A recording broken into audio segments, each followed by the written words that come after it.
घड्याळापेक्षाही कुणी व्यस्त असू शकतं का? हा प्रश्न जर मला कुणी झोपेतूनही उठून विचारला तर माझं उत्तर असेल गृहलक्ष्मी. त्यात जर ती सुगरण असेल तर गृहलक्ष्मी आणि अन्नपूर्णा या डेडली कॉम्बिनेशनला जगात काय ब्रह्मांडात तोड नाही.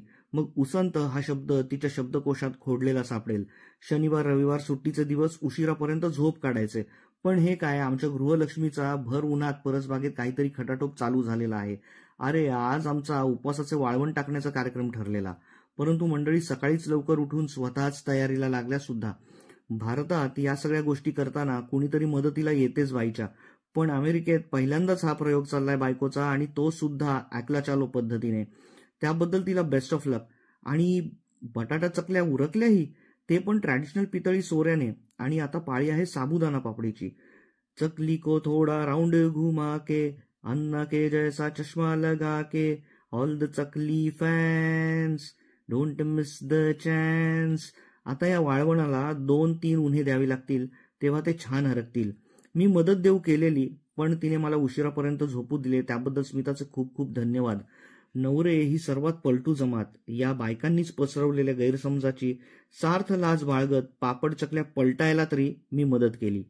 इकडे जसं की तुम्ही पाहताय, एका बाजूने उन्हात हे वाळवण सुकलं आहे आणि आता दुसरीकडून अजून ओलसर आहे. म्हणून पलट 2 दिवस कडक उन्हात कडक वाळवल्या आणि आता त्या छान तेलात तरंगायला व्याकुळ आहेत. तेव्हा एकादशीची वाट का पहा. बायकोने इतके कष्ट केले आहेत, तेव्हा लगेचच तळून संध्याकाळच्या चहासोबत तिला ही ट्रीट आणि बेत उत्तम झाल्याचा अभिप्रायही देतो. खरंच फार कौतुक आहे स्मिताचं, आणि असं मला नेहमीच वाटतं तिच्याबद्दल. हे सर्व सोपं नाहीये. गृहकर्तव्य दक्षता ही स्त्रीकडूनची कायमची अपेक्षा असते. त्यात आठवडाभर ऑफिसची ही धुरा काटेकोरपणे सांभाळून हे सगळं सुट्टीच्या दिवसाचा आराम दुय्यम करत उन्हातान्हात बसून सगळं करणं म्हणजे खायचं असलं तरी खायचं काम नाहीये. नुसते 2-3 वेळचा स्वयंपाक करून सुद्धा आपल्या स्त्रिया त्यांची जबाबदारी झटकून देऊ शकतात.